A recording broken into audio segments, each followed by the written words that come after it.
آگے جو حدیث ہے لا عدوى ولا طیارہ، اور کوئی بدشگونی نہیں، کوئی بدشگونی نہیں، چاہے نہ کوئی مہینہ بدشگون ہوتا ہے، نہ کوئی وقت، نہ کوئی گھڑی، نہ کوئی چیز، نہ کوئی جانور، کوئی بدشگون بذات خود نہیں ہوتا۔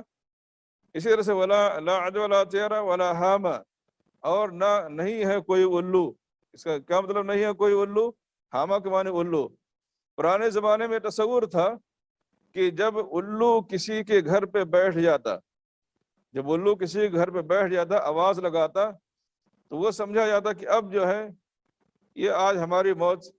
ہمارے گھر کے کسی فرد کی موت ہونے والی ہے، یہ ہمارے گھر میں کسی فرد کی موت کی خبر لے کر کے آیا ہے۔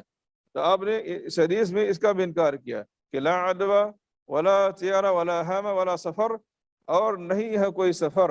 یعنی ماہ سفر کے تعلق سے جو بدشگونی لی جاتی ہے، یا ماہ سفر کے تعلق سے جو اس مہینے کو آگے پیچھے کیا جاتا ہے، اس مہینے کے ساتھ کھیڑوال کیا جاتا ہے،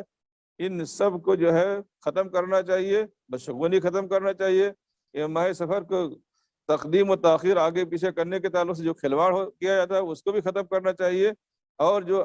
جو صحیح بات ہے ماہ سفر کے تعلق سے، وہی تصور صرف ہونا چاہیے کہ ماہ سفر اسلامی مہینوں کی اسلامی تاریخ کے 12 مہینوں میں سے اسلامی سال کے 12 مہینوں میں سے ایک مہینہ ہے، اور اس کے علاوہ اس کی اور کوئی حقیقت نہیں۔ تو کوئی مہینہ بدشگون نہیں ہوتا انسان کا۔ اگر اس مہینے میں ہم اچھا عمل کرتے ہیں تو یہ مہینہ ہمارے لیے اچھا ہوگا، اگر اس مہینے میں ہم برا عمل کرتے ہیں تو مہینہ ہمارے لیے برا ہوگا۔